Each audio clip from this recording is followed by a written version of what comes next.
5 seconds. Sir, concern has been voiced in the report on the threat from the sea, that is the Indian Ocean.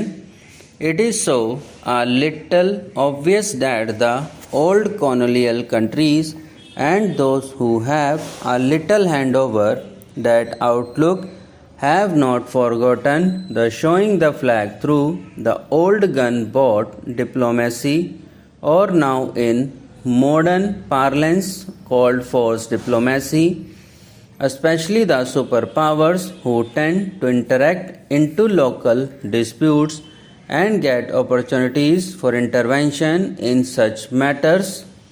No presence of any external powers is what we stand for, and this is what our aim should be. But together with this, we should not neglect the littoral states of the Indian Ocean.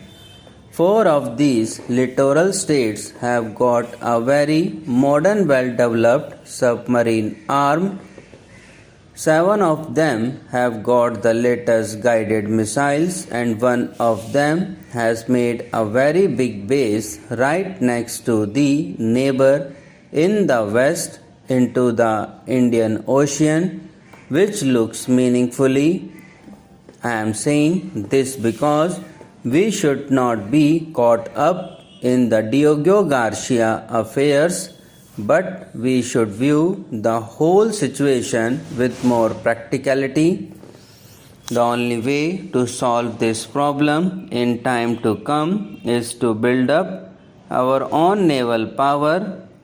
In respect of that, I feel in the last few years there has been a little trend of free thinking in the building up of our naval power, but even today, with the allotment to the Navy being only about rupees 175 crores, the ratio of the budget of the Navy is still within 10% of the entire defense budget.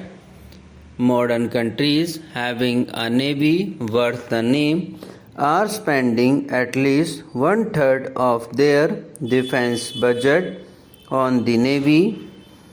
Whatever constraints hold us from doing so is best for the minister to look into.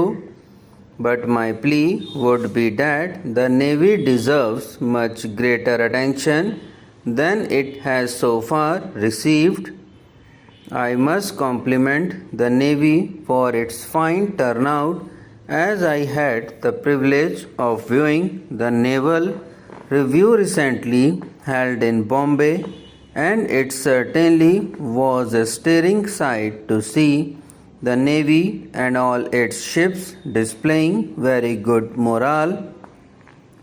The task of the Navy, being a dimensional service, is only to defend the country's long coastline, its trade and sea lanes, but also to patrol and keep good watch on potential threats. This is essential for our security.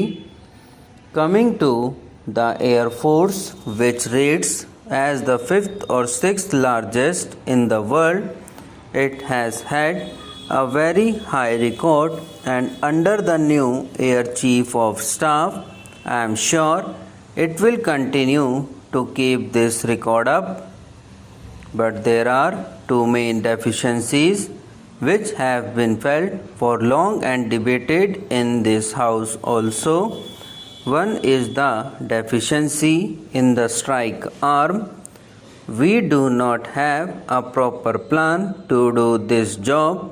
Whatever we have are pretty old.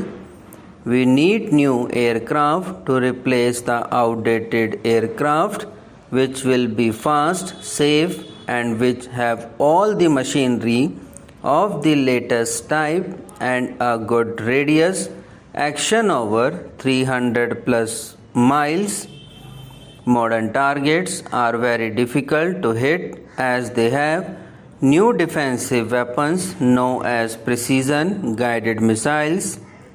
They give very little time for an aircraft to come in, find the target, release its weapons, and get out. If the job is not done on the first occasion, it will be in trouble. I wish that is lag in our strike arm is remedied as soon as possible. The other deficiency which the Air Force has is in the transport arm. Here again our old war horses which carry all the material and troops from one place to the other and in times of need right up to the forward bases are pretty obsolete, and I do not think that they can do the job economically which they are meant to do. We are carrying on because we have no other choice. Together with this, the augmentation of the helicopter force is also necessary. The modern world is using helicopter force in anti-tank roles, in ground support roles, and in the normal rescue and relief operations for which we use them already. We have to use such air mobile formations based on helicopters, which is very important as demonstrated in the 1975 war. Helicopters, aircrafts, and the strike aircrafts are the three main concerns of the Air Force. I shall now come to the Army. Although our Army is rated as the fourth largest and has a very fine, high traditions and record, there are few things which need to be taken into account seriously. The new concept of using task forces using armor,